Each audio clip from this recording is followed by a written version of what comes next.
hoy tenemos la oportunidad de entrevistar a una persona que viene de África, se llama Aida, ¿vale? Y es directora de 2 escuelas en África, en su país, en Senegal. Se trata de 2 escuelas de iniciativa privada que tratan de dar educación a niños, sobre todo, pues que no tienen acceso a la educación en su país. Y bueno, en primer lugar, me gustaría hacer una pregunta general sobre el sistema educativo en Senegal. Y además de explicar cómo es la educación en Senegal, me gustaría saber también cómo son las familias de los niños que ustedes acogen en sus escuelas. En fait, au Sénégal, il faut signaler que ce que vous appelez enfant invisible est parfois normal dans certaines communautés parce que c'est la façon dont ils sont nés, ces enfants.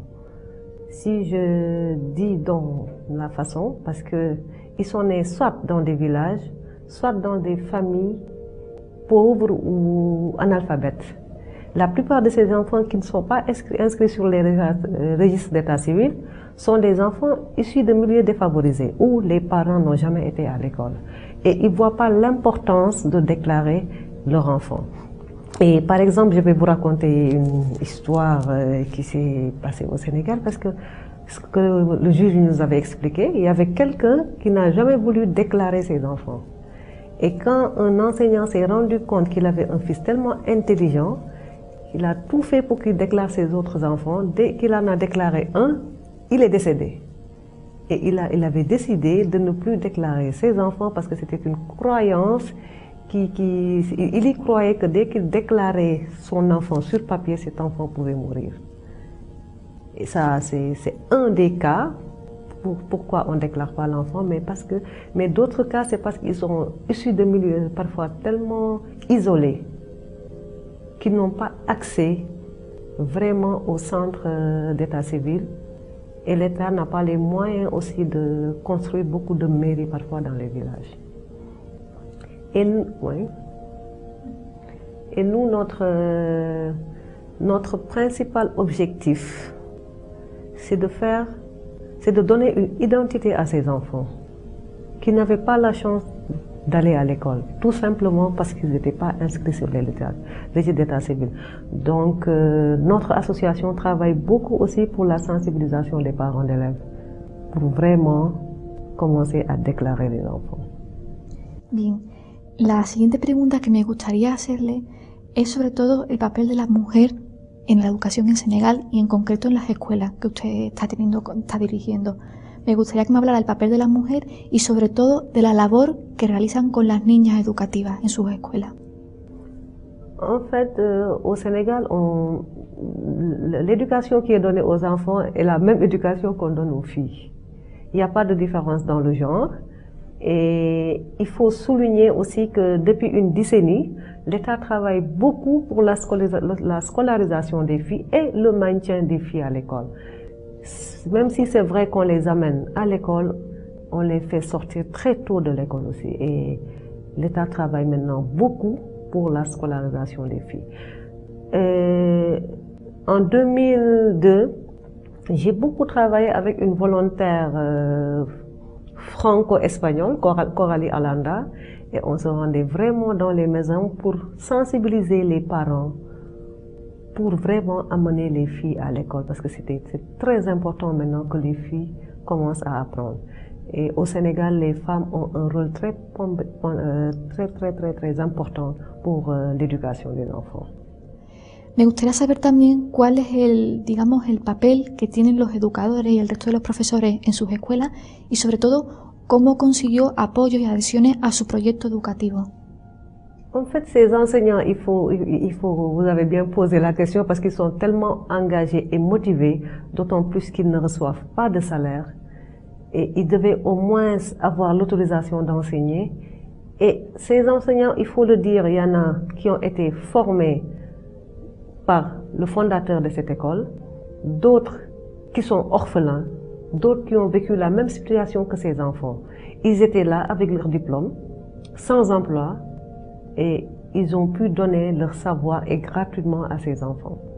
L'engagement qu'ils ont, c'est quelque chose qu'ils ont voulu et ça, il faut vraiment le souligner, c'est des gens très motivés, très engagés et nous allons vers eux d'une manière très simple en leur expliquant que c'est un projet pour les enfants du Sénégal, que nous n'avons pas les moyens de les payer, mais puisqu'ils ont le temps, qu'on donne ce temps à ces enfants. Et le projet existe depuis 1998. J'ai commencé vraiment à former en 1998. J'ai quitté la ville de Dakar pour venir m'installer chez mon père à Mbour après un divorce. Et là, j'ai eu à travailler avec un enseignant, un marabout, comme vous dites chez vous.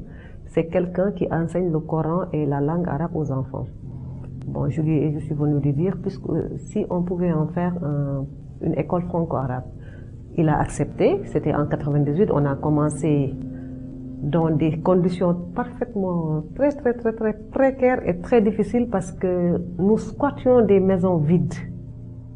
Au Sénégal, il y a beaucoup de maisons en construction inachevées.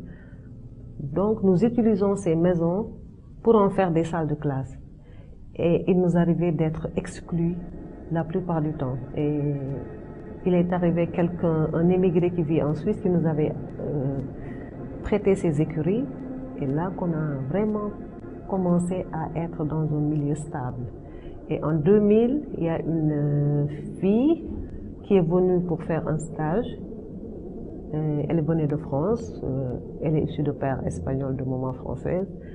Et là, elle m'a vraiment encouragée à faire de ce projet un projet formel et de vraiment faire de cette école une école formelle qui est en norme avec l'éducation nationale.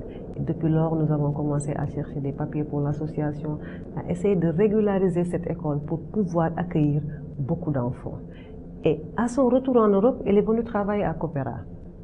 En 2007, nous étions toujours dans des conditions précaires. Coopera qui vient pour aider cette école. Et cette école qui ne pouvait, je le dis et je le répète, accueillir que 192 enfants, accueille maintenant 600 enfants, ces deux écoles.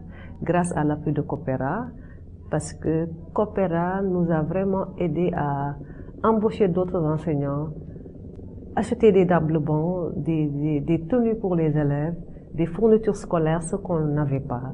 Et l'APSD, c'est l'Association pour l'entraide et l'éducation des enfants en situation difficile, dispose maintenant de 2 écoles, une à Mbour et une à Malicounda. L'école de Mbour, c'est la toute petite école qui accueille plus de 300 à 400 enfants, qu'on n'arrive pas à faire déménager parce que l'école doit être transférée à Malicounda. Le seul problème qui se pose, c'est le problème de transport parce que nous n'avons pas de bus pour transporter ces enfants. Et il y a 600 enfants qui bénéficient du soutien de Coopera. Et j'en profite pour les remercier davantage, ainsi que le gouvernement de La Rioja. Para acabar esta entrevista y para hacernos una idea general de cuál va a ser el proyecto de futuro, pues me gustaría ver un poco el futuro de este proyecto y sobre todo ver cuál pueden ser los cambios que se produzcan en la comunidad donde se llevan a cabo este tipo de labor educativa. Ce que nous projetons vraiment, c'est de finaliser le projet. Il faut vraiment le finaliser parce qu'il y a une école qui est en construction qui n'est pas finie et il y a beaucoup de choses à faire. Nous sommes toujours à la recherche de partenaires pour pouvoir aider ce projet à aller de l'avant. Et si vous savez que tous ces enfants issus de milieux défavorisés qui sortent de cette école ont la possibilité et la chance de continuer leurs études dans les écoles de l'État, il faut leur donner la chance de continuer. Et parce que j'ai l'habitude de dire à ces enfants, la seule manière de vous sortir de cette pauvreté, c'est d'avoir une bonne formation et d'être alphabétisé. C'est très important pour eux.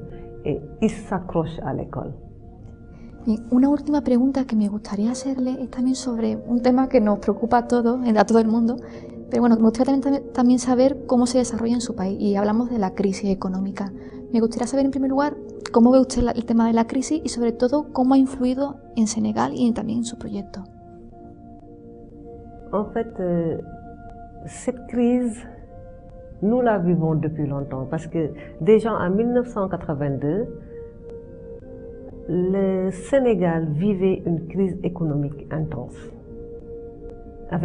Ils avaient prôné pour le programme d'ajustement structurel et en 1994, il y avait la dévaluation du franc CFA. Le franc CFA dévalué, le Sénégal est en crise perpétuelle. Et en tant qu'Africaine, en tant que Sénégalaise, je ne sens pas cette crise européenne. Et je le disais l'autre jour quand une voiture roulait sur une dalle. Et un Africain ne peut pas comprendre la crise européenne. C'est très très dur. Vous voyez les répercussions de la crise. Si l'Europe est en crise, l'Afrique est mourante. Ça, c'est... Et vous voyez ces jeunes qui se sacrifient pour sortir de cette crise. Parce que j'ai eu à faire des sensibilisations des jeunes sur l'immigration clandestine en Espagne. Mais ils me disaient tout simplement, Barça ou Barsakh. Barsakh qui veut dire en Wolof, mourir, le cimetière. Ils se disaient que la situation qu'ils vivent au Sénégal, c'est comme la mort. Donc ils peuvent affronter la mer. S'ils sont à Barça, c'est bien. S'ils ne le sont pas, ils sont morts et quittent avec leur conscience. Et vous savez que nous, dans notre école, nous avons ces cas d'enfants, 7 enfants qui ont perdu leur papa dans la mer. Et peut-être 5 autres dont leurs papas sont en Espagne, qui envoient maintenant de l'argent, ils reviennent au Sénégal et construisent des maisons. Donc jamais l'Africain, le Sénégalais en particulier, ne pourra pas accepter cette crise européenne. C'est une crise peut-être mondiale, mais que nous vivons différemment. Parce que nous vivons dans l'obscurité au Sénégal. Toujours coupure de courant, il y en a. Et quand je vois toutes ces lumières à Logrognon, et qu'on me parle de crise, c'est un peu difficile, incompréhensible pour moi. Donc la crise se vit de manière diferente por los africanos y por los europeos. Bueno, pues muchísimas gracias por todas las aportaciones que nos has comentado y sobre todo espero que esta entrevista sea de gran utilidad a todos nuestros estudiantes y para que aprendan, bueno, cosas que no sean solo de España, sino también de otros países. Muchísimas gracias.